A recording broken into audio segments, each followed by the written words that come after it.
우리는 오하이오 콜럼버스에서 전 부인과 그녀의 남편 살해 혐의로 기소된 혈관외과 의사 사건 속보를 전해드립니다. 오하이오 대배심이 마이클 맥키를 5건의 혐의로 기소해 그는 이제 살인 외에도 여러 혐의를 받고 있습니다. 새로운 혐의들은 우리에게 무엇을 시사할까요? 12월 30일 모니크와 스펜서 테페 집에서의 미해결 의문점들입니다. 저희는 로 앤 크라임에서 제시한 사건을 다루고 있습니다. 저는 크리스 스튜어트입니다.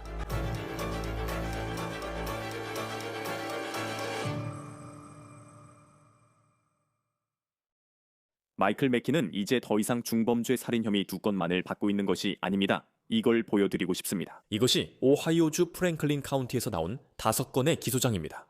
콜럼버스가 그곳에 있습니다. 오하이오 대배심은 금요일에 맥키를 5건으로 기소했으며 그는 이제 중범죄 살인 4건, 과중범죄 주거침입 1건의 혐의를 받고 있습니다. 그리고 우리는 이번 기소장을 통해 맥키가 소지하고 있었다고 알려진 새로운 정보도 알게 되었습니다. 그가 범죄를 저질렀다고 알려진 그날 밤입니다. 현재 맥키는 일리노이주 위네바고 카운티 교도소에 수감 중입니다. 일리노이주 록퍼드는 시카고에서 서쪽으로 약 1시간 반 거리에 있습니다. 그는 일리노이주 록퍼드에 있는 의료시설에서 혈관외과 의사로 근무했고 콜럼버스 경찰에 따르면 그의 근무지 근처에서 체포되었습니다. 현재 맥키는 오하이오로의 송환을 기다리고 있으며 그곳에서 12월 30일 이른 아침에 모니크와 스펜서 테페를 살해한 혐의로 기소될 예정입니다. 최근 며칠 동안 많은 정보가 들어왔고 새로 알게 된 내용도 있어 다시 상기시키고자 합니다. 마이클 맥키가 누구이며 혈관외과 의사에서 어떻게 이런 상황에 이르렀는지 말씀드리겠습니다. 이 외과 의사는 정맥과 동맥을 다룹니다. 되려면 매우 똑똑하고 뛰어난 실력이 필요합니다. 어떻게 그 사람이 이런 상황이 됐을까요? 어린 자녀들이 집에 있는 상황에서 전처와 그녀의 남편의 목숨을 앗아간 혐의로 살인자로 지목되다니 말이죠. 그럼 다시 한번 맥키 박사에 대해 이야기해보죠. 그는 일리노이주 록퍼드크에 있는 이 의료센터에서 체포될 때까지 근무했던 혈관외과 의사입니다. 그는 지난 주말 근무지 근처 치크필레에서 연방 알코올, 토베코, 파이어암스 요원들에게 체포됐습니다. 우리는 그의 체포 당시 실제 상황에 대한 더 많은 정보를 원합니다. 그리고 또한 우리는 맥키 박사가 혈관외과 의사로서 어떤 업무를 했는지에 대해서도 더 알아보려고 노력하고 있습니다. 스펜서와 모니크 테페가 살해되기 전 맥키와 테페 가족은 말씀드린 대로 모니크를 통해 연결되어 있었습니다. 그는 한때 그녀와 결혼했었습니다. 그녀의 결혼 전성은 사바투르스키입니다. 그리고 콜럼버스 경찰은 아직까지 맥키가 이 살인들을 저질렀다고 추정되는 구체적인 동기에 대해 밝히지 않았습니다. 그러나 그들은 기자회견에서 이것이 표적 공격이자 가정폭력의 일부라고 밝혔습니다. 맥키와 모니크는 2017년에 이혼해 약 10년 전쯤 헤어졌고 결혼 생활은 2년뿐이었습니다. 법원 서류상 이혼은 원만해 보이지만 그 이면에 더 많은 이야기가 있습니다. 두 사람은 2015년 결혼 후 버지니아로 이사해 맥키가 혈관외과 수련을 계속했고 로노크에서 레지던트 중 집도 샀습니다. 맥키가 레지던트일 때 그들은 로노크에 집이 있었습니다. 하지만 맥키의 의학 경력이 유망했던 것과는 달리 결혼 생활은 무너지고 있었고 아주 빠르게 무너졌습니다. 2017년 5월 2일 모니크 테페 사바테르스키는 오하이오주 프랭클린 카운티에서 이혼 소송을 제기합니다. 그 이혼 소장에는 그녀가 소송을 제기할 당시 오하이오에 6개월 이상 거주하고 있었다고 적혀 있습니다. 그리고 맥키는요? 그는 여전히 버지니아에 있으면서 외과 레지던트 과정을 계속하고 있었습니다. 소장에는 두 사람에게 자녀가 없고 그녀가 임신하지 않은 상태에서 이혼을 제기했으며 그 이유도 기재되어 있습니다. 원고는 두 사람이 성격 차이로 함께할 수 없다고 진술했습니다. 결혼 생활에 대한 소문도 많죠. 이번 주 초 로 앤 크라임이 스펜서 테페의 매형 롭 미슬라와 인터뷰했습니다. 그리고 그는 모니크가 전 남편인 맥키에게 했다고 생각하는 언어적 학대에 대해 이야기했습니다. 오늘 우리는 이혼에 대해 좀 더 명확한 사실을 알게 되었는데 이 부분에 대해 이야기하고 싶습니다. 왜냐하면 이 사건을 처음 조사할 때 부부의 이혼 소송을 찾아봤기 때문입니다. 작년 6월에 기록된 항목이 있었고 2025년 9월에 심리가 예정되어 있다는 내용이었습니다. 이 경우에는 2017년에 처리된 것이었는데 유나이티드 스테이츠 오브 아메리카 투데이에서는 행정상의 오류로 인해 사건이 다시 열렸다고 보도하고 있습니다. 그래서 그 부분에 대한 약간의 배경 설명을 드립니다. 이제 모니크의 삶을 살펴보면 그녀는 앞으로 나아가 치과 의사인 스펜서 테페와 결혼합니다. 두 사람은 2020년에 결혼했고 현재 1살과 4살인 두 자녀를 두고 있습니다. 맥키는 외과 의사가 되기 위한 수련을 계속하지만 2020년에 레지던시를 마치고 버지니아를 떠납니다. 그리고 메릴랜드에서 펠로우십을 했다고 알려져 있습니다. 그는 라스베이거스로 가서 상황이 수상해집니다. 외과 그룹에서 일했지만 직업적으로 문제가 있었던 듯합니다. 스펜서와 모니크 테페가 살해되기 몇 달 전인 2024년에 맥키가 근무하던 외과 병원에서 한 의사 보조사가 2023년 시술 전에 카테터를 잘못 삽입했다는 내용의 소송이 제기됩니다. 소송에 따르면 카테터가 부러져 86인치 일부가 환자 몸에 남았습니다. 맥키는 직접 시술하지 않았지만 원고는 맥키가 EPA에게 올바른 삽입법을 교육할 책임이 있었다고 주장해 이름이 언급됐습니다. 그리고 그들은 맥키가 그 교육을 하지 않았다고 주장합니다. 사실 맥키에게 정말로 수상한 점은 소송 자체라기보다는 그가 소송에 어떻게 대응했는지, 그리고 그 과정에서 드러난 그가 자신의 직장에 어떤 이야기를 하고 있었는지에 관한 것입니다. 즉, 그에게 소송 서류를 전달하려는 회사가 알게 된 내용입니다. 수정된 소장에 따르면 그들은 작년 9월부터 살인사건 3개월 전까지 마이클 맥키를 9번 찾으려 했지만 결국 실패했다고 합니다. 그들은 그의 집에 여러 번 갔지만 TV만 켜졌다 꺼지고 아무도 문을 열지 않았습니다. 더 걱정됐던 건 이 회사가 마이클 맥키의 라스베이거스 외과 진료소까지 찾아갔다는 점입니다. 그곳의 한 의사는 그가 어디 있는지 모르며 그냥 사라졌다고 했고 또 이렇게 말했습니다. 맥키의 네바다 외과 의사 면허는 작년 중반, 여름에 만료되었습니다. 그는 일리노이와 캘리포니아에서 외과 의사 면허가 유효하며 일리노이는 그가 살던 곳입니다. 지금까지 모니크와 맥키가 걸어온 길을 보면 그리고 보이는 대로라면 그들은 각자의 길을 간 것처럼 보입니다. 글쎄요, 그렇게 보였지만 12월 30일에 모든 것이 완전히 바뀝니다. 이 사람 스펜서는 저와 함께 일하는데 오늘 아침에 출근하지 않았고 저희는 그나 그의 가족과도 연락이 닿지 않습니다. 그는 출근하지 않았어요. 맞죠? 알겠어요. 그분이 건강에 문제가 있나요? 아니요. 그리고 그는 항상 믿을 만했어요. 저희는 그와도 그의 아내와도 그의 가족, 그 집에 사는 누구와도 연락이 닿지 않고 있어요.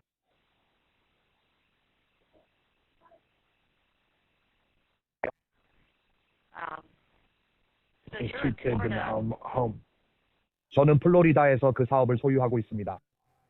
직원들에게 그는 출근하지 않았지만 지금은 사무실을 운영 중이라는 말을 들었습니다. 그게 스펜서 테페 박사 직장에서 걸려온 첫 911 신고 전화였습니다. 그의 상사는 플로리다 휴가 중 동료들 연락을 받고 전화를 걸었습니다. 항상 출근을 잘하고 시간을 지키는 테페 박사가 오늘은 출근하지 않았다는 것이었습니다. 경찰이 순찰차를 배치하고 테페 박사의 집으로 복지 확인을 하러 가는 중이었습니다. 그런데 처음에 파견된 경찰관은 잘못된 주소로 갔습니다. 테페 박사의 친구가 걱정돼 집에 찾아와 안으로 들어가 그렇게 말했습니다. 그들은 침실에서 스펜서가 죽은 것을 발견했습니다. 경찰에 따르면 테페 부부는 2층 집에서 여러 발 총상을 입고 발견됐습니다. 여기 시체가 있어. 여기 시체가 있어. 안에 시체가 있어요. 야. 알겠어요. 잠깐만요. 의료진과 연결하겠습니다. 잠시만 기다려주세요. 지금입니다. 마이클 맥키는 1월 10일 일리노이주 록포드에서 체포되었습니다. 경찰은 맥키와 어떤 소통을 했는지 밝히지 않았지만 이를 근거로 그가 모니크와 스펜서 테페를 살해야 한 범인이라 믿고 있습니다. 경찰서장은 기자회견에서 올바른 용의자를 잡았다고 확신했습니다. 맥키는 처음에 살인 2건으로 기소됐습니다. 그 혐의는 이후 가중살인 2건으로 격상되었고 금요일에 그렇게 되었습니다. 그리고 바로 여기서 우리가 지금 이야기하고 있는 새로운 정보가 나옵니다. 맥키는 대배심에 의해 가중살인 4건과 가중강도 1건으로 기소되었습니다. 여기 로우 앤 크라임에서 기소장을 가지고 있습니다. 가중살인 혐의 항목들이 있습니다. 자동무기, 슬래시, 소음기 사용 또는 총기 전시 혹은 휘두름에 대한 명시사항이 있습니다. 좀 더 구체적으로 기소장 인용문에는 이렇게 적혀 있습니다. 대배심원들은 마이클 맥키가 총기 소음기 또는 억제기가 장착된 총기를 소지하고 있었다고 추가로 인정하고 명시합니다. 범행을 저지르는 동안 그의 신체에 소지하거나 그의 통제해 있었다고 합니다. 검찰은 그가 모니크와 스펜서 테페를 살해할 때 사용한 총에 소음기가 있었다고 보고 있는 듯합니다. 이제 그 다섯 번째 혐의인 가중 강도 혐의에 대해 이야기하자면 그는 이제 그 혐의로 기소된 상태입니다. 대배심은 매키의 테페의 가족집 무단 침입에 충분한 증거가 있다고 봤습니다. 그리고 그는 치명적인 무기를 소지했거나 또는 다른 사람에게 해를 가하려 했거나 위협했거나 실제로 해를 입혔다는 것인데 오하이오 주법에 따르면 그는 이 두 가지 모두에 해당하는 행동을 한 것으로 알려져 있습니다. 이제 경찰이 살인 무기를 확보했을 가능성이 있다고 알고 있습니다. 매키는 시카고 링컨 파크의 고급 콘도에 살았고 이 사진은 이웃들이 경찰 출동 당시 건물에서 찍어 보내준 것입니다. 매키가 체포된 뒤 수사 중 12층 아파트 앞에 경찰이 24시간 배치됐습니다. 콜럼버스 경찰서장은 그의 아파트 안에서 여러 개의 무기를 발견했다고 말했습니다. 하지만 그들은 또한 예비적으로 연관이 있다고 생각되는 무기한 자루도 발견했다고 밝혔습니다. 그 무기는 범죄 현장과 관련이 있습니다.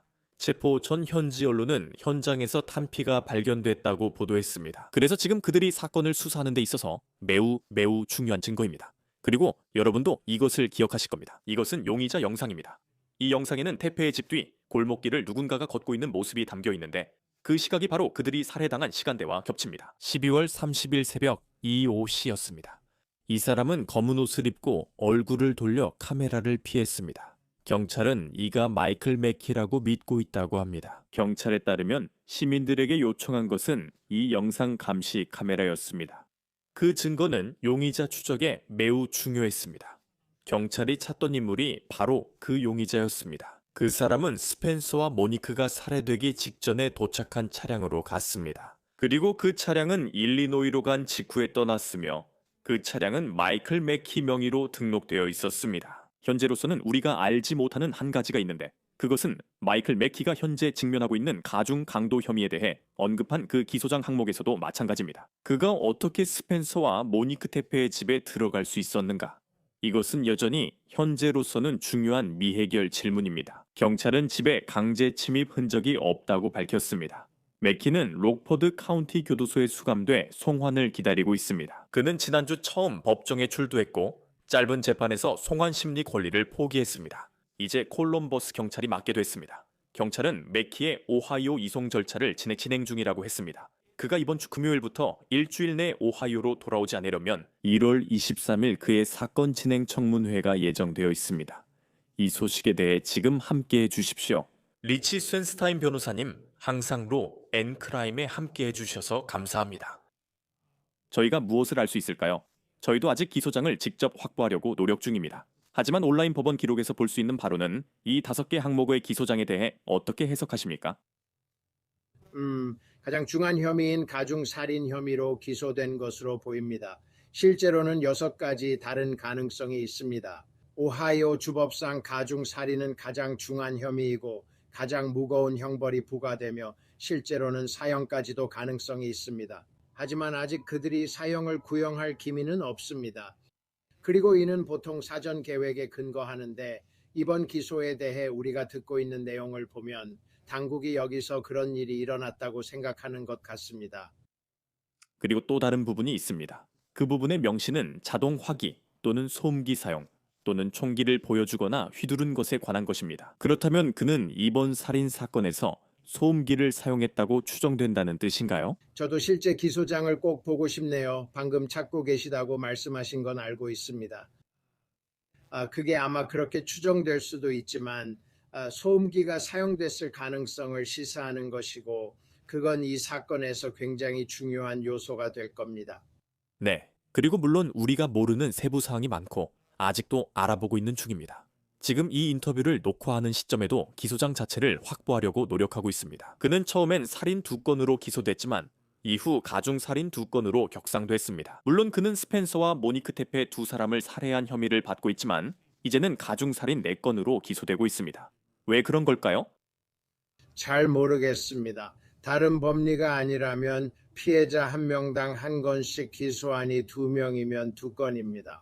처음에는 그랬지만 한 건은 총기 사용 혐의로 다른 한 건은 다른 법리로 적용된다면 같은 피해자에 대해서도 여러 건으로 기소될 수 있습니다. 저도 가끔 그런 기소를 본 적이 있습니다. 그는 오하이오주 프랭클린 카운티 대배심에 의해 기소됐습니다. 누구나 흔히 하는 말이 있잖아요. 햄 샌드위치도 기소할 수 있다는 그런 진부한 표현 말이에요. 하지만 검찰이 그를 기소하기 전 실제로 무슨 일을 했나요? 또 앞으로 이 사건에 어떤 의미가 있나요? 그러니까 기소를 받는 게 완전히 쉬운 일은 아니에요. 그렇긴 하지만요. 그렇게 말하는 이유는 대배심 앞에서는 오직 검찰 측 이야기만 들을 수 있기 때문입니다. 변호인 이야기도 변호도 증인 반대 신문도 없으니 꽤 쉽습니다. 재판에서 합리적인 의심 없이 유죄를 입증하는 것에 비하면 기소를 받아내는 것은 상대적으로 쉽습니다. 그래서 검찰은 모든 증거를 들고 대배심에 갔을 것이고 증거가 있다면 그렇게 했을 것입니다. 이 사람이 일리노이에서 콜럼버스까지 이동했다는 증거가 있다면 한밤중에 그 집에 도착해서 총이나 소음기를 가지고 있었고 그 후에 떠나서 다시 돌아갔다면 그리고 분명히 두 사람이 총에 맞아 사망했다는 증거가 있다. 그 정도면 아마 기소하기에 충분할 거야. 거기에 추가로 어떤 기록이라도 제시할 수 있다면 더 좋지. 우리가 알기로는 당국이 어떤 증거를 가지고 있는지는 모른다. 당국이 이 사람의 인터넷 검색 기록이나 문자 메시지, 전화 통화 혹은 그의 삶에서 무슨 일이 있었는지 밝혀냈을 수도 있다. 그런 것들도 추가로 증거로 제시할 수 있었겠지만 여기서는 기소하기에 이미 충분한 것처럼 들린다. 그리고 아직 모든 것이 시작 단계라는 걸 압니다.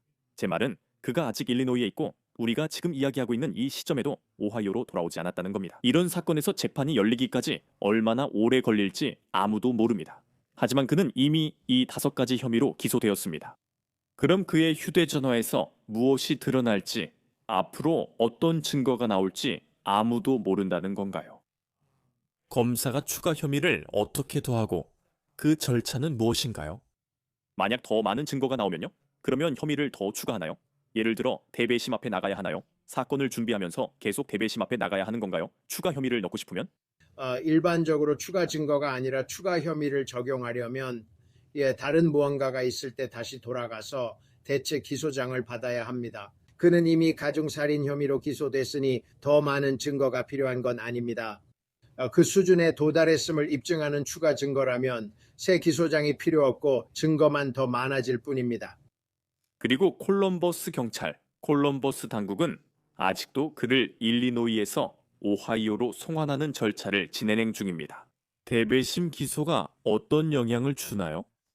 아마 그 부분과 그를 오하이오로 빨리 데려가 혐의에 직면시키려는 긴급함이 있는 것 같습니다. 글쎄요, 그게 더 쉬워질 거예요. 그리고 크리스 이 얘기 전에 했던 것 같아요. 저는 콜럼버스에서 자랐어요. 그래서 거기가 진짜 제 고향이고 몇 년을 그곳에서 보냈죠. 그리고 그를 기소했다는 사실이 송환 절차를 좀 더 쉽게 만들어줍니다. 그는 심지어 송환을 포기할 수도 있어요. 그에게 변호인이 있는진 모르지만 그는 송환을 포기하고 자발적으로 콜럼버스로 올 수도 있습니다. 왜냐하면 그 싸움은 이길 수 있는 가치나 선택이 아니기 때문입니다. 미국에서 살인 혐의로 송환을 피하는 사람은 아무도 없습니다. 그러니 조만간 그는 이 혐의에 답하기 위해 콜럼버스에 오게 될 것입니다. 그의 입장과 가능한 변호에 대해서는 아직 갈 길이 멉니다. 하지만 그의 변호사가 누구인지와 상관없이 그는 지난주 송환을 포기했습니다. 이제 그는 콜럼버스 경찰이 그를 데려오기 위한 절차를 기다리고 있습니다. 청문회에는 국선 변호인이 있었습니다. 혈관외과 의사라면 경제적으로 여유로워 국선 변호인 자격이 없을 수도 있습니다. 연봉 6자리라면 그 부분을 물어볼 수 있겠네요. 그게 무슨 의미냐면 그런 경우라면 그는 국선 변호인 대신에 개인 변호인을 고용해야 하는 상황이 되는 건가요?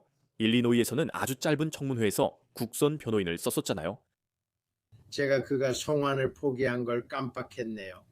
두 번째로 피고인은 종종 자신을 대리할 변호사를 선정하는 과정에 있을 때 처음부터 공공변호인을 배정받는 경우가 많아요. 그리고 특히 그가 콜럼버스에 기반을 둔 변호사가 필요할 경우, 아니 필요하다고 말하면 안 되겠네요. 제 말은 그가 다른 조합도 가능하지만 콜럼버스에 있는 변호사를 원한다는 겁니다. 오하이오의 법을 잘 알고 오하이오의 배심원단을 잘 알고 오하이오의 검사들을 잘 아는 사람이죠. 그가 합의를 원한다면 현지 변호사를 구하는 게 좋습니다. 저는 잘 모르겠어요. 아시다시피 기업 소송을 하고 있고 누구의 재력도 추측하지 않습니다. 세상에는 돈을 많이 벌었지만 이런저런 이유로 돈이 없는 사람들이 많아요. 그리고 이 사람이 소송에 휘말려 있다고 들었는데 그게 영향을 줄 수도 있으니 그의 재정 상태가 어떤지는 저도 잘 모르겠습니다. 아마 어떤 경우든 그는 국선 변호인을 선임할 자격이 있을 겁니다. 네, 맞아요. 그리고 좋은 지적입니다. 혈과 뇌과 의사라면 당연히 그럴 거라고 생각할 수 있지만 사람마다 재정 상황은 다 다르니까요. 오하이오는 사형제를 시행합니다. 기준이 뭔가요? 그가 가중살인 혐의로 기소된 건 알지만 사형 가능성에 직면하려면 어떤 기준이 필요한가요? 저는 오하이오주 법령을 깊이 공부하지는 않았어요. 일반적으로 가중 요소, 예를 들어 총기 사용 등이 있습니다. 가중 요소가 될 수 있고 사전 계획도 가중 요소가 될 수 있습니다. 소음기가 있다면 그것도 여기서 고려될 수 있습니다. 그가 정말로 일리노이에서 오하이오까지 운전해서 왔다면 말이죠. 총과 소음기를 들고 집에 들어가 두 사람을 죽인 뒤 다시 운전해 돌아갔다면요. 그건 아마도 사형에 필요한 가중 요소 중 일부를 주장하기에 충분할 겁니다. 왜냐하면 그건 상당한 사전 계획이기 때문이죠. 그리고 그것은 치명적인 무기 사용이었습니다. 집에는 아이 2명도 있었습니다. 그가 범죄를 저지르며 아이 등 타인을 위험에 빠뜨렸다고 주장할 수 있습니다. 또한 그는 주거침입 혐의로 기소된 것으로 알고 있지만 추가 중범죄를 저지르는 과정에서 살인을 저질렀다고 주장할 수도 있습니다. 때때로 가중 요소가 됩니다. 그래서 검찰이 원하면 이 혐의를 적용할 충분한 근거가 있다고 봅니다. 또한 검찰은 사형을 구형할 수 있어도 선택하지 않을 때도 있습니다. 그것은 재판 절차를 엄청나게 복잡하게 만들고 유죄 판결을 얻는 검찰의 일을 훨씬 더 어렵게 만듭니다. 그리고 거기에는 많은 요소들이 작용하기 때문에 저는 당분간 그 부분에 주목하라고 말씀드리고 싶습니다. 그의 변호사가 누가 되든 공공 변호인일 수도 있고 아니면 아주 비싼 경험 많고 유명한 변호인을 선임할 수도 있습니다. 어떻게 될지는 모르지만 그 변호사가 오하이오에 오면 첫날에 만날 겁니다. 실제로 변호 전략을 고민할 때 이런 사건에서는 다음에 무슨 일이 일어날지 자주 발생합니다. 검찰은 그에게 불리한 결정적 증거를 갖고 있습니다. 일단 이런 사건에서는 무엇보다도 먼저 내 의뢰인의 정신적 능력부터 파악하고 싶습니다. 정신적 능력이나 관련 문제가 없는지 확인하고 싶습니다. 중요한 부분이니까요. 캘리포니아 닉 라이너 사건에서 실제로 그런 일이 있었습니다. 이런 점을 명확히 해야 합니다. 그리고 변호 전략이 무엇인지 파악해야 합니다. 예를 들어 내가 한 일이 아니다라는 방어 논리가 있는지 확인해야 합니다. 또는 내가 그 일을 했다는 방어 논리가 있는지 확인해야 하죠. 하지만 고려해야 할 다른 상황이 있을 수도 있습니다. 예를 들어 정신 이상, 정당방위 또는 다른 참작 사유 등이 있을 수 있죠.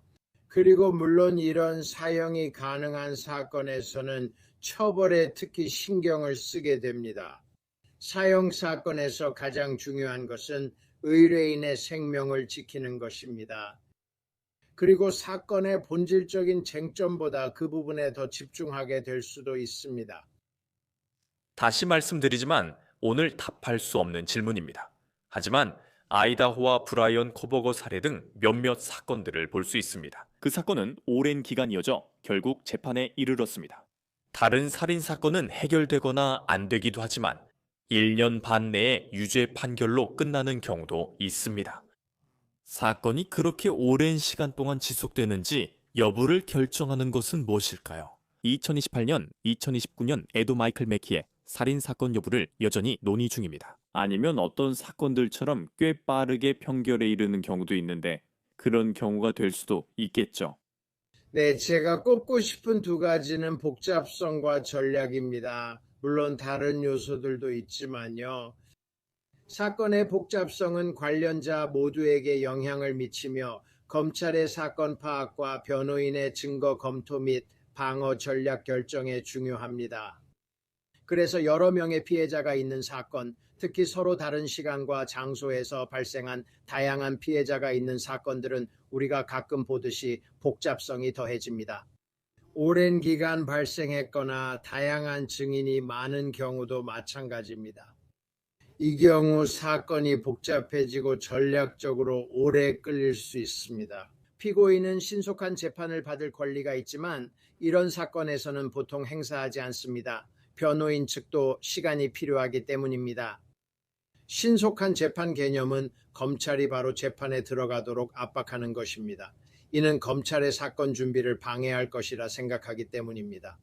하지만 그것이 당신의 변호를 준비하는 데 방해가 된다면 완전히 역효과가 나는 셈입니다. 그래서 보통 이런 사건에서는 그런 일이 일어나지 않습니다. 2026년 초이기 때문에 제 대략적인 추정으로는 재판이 2027년쯤에 열릴 것 같습니다. 그리고 물론 이 사건이 어떤 형태로든 합의로 끝날 가능성도 충분히 있다는 점을 기억하세요. 많은 사건이 유죄 협상으로 끝나며 이 사건도 그럴지는 아직 모릅니다. 그리고 앞으로 어떻게 될지 지켜봐야 합니다. 우리가 이 녹음을 하고 있는 시점에 그는 아직 일리노이에 있습니다. 하지만 오하이오에서 대배심에 의해 기소되었습니다. 리치 쇤스타인 변호사님, 로우 앤 크라임에 늘 함께해 주셔서 감사합니다. 오하이오 출신이시고 시간 내주셔서 감사드립니다. 네, 만나 뵙게 되어 반갑고 가족과 지역사회에 진심으로 위로를 전합니다. 정말 힘든 상황이네요. 로우 앤 크라임에서 제공한 사건으로 정말 끔찍한 살인 사건이었습니다. 저희 유튜브와 스포티파이 구독해 주시고 이제 피카크에서도 언더 케이스 에피소드를 시청하실 수 있습니다. 저는 크리스 스튜어트입니다.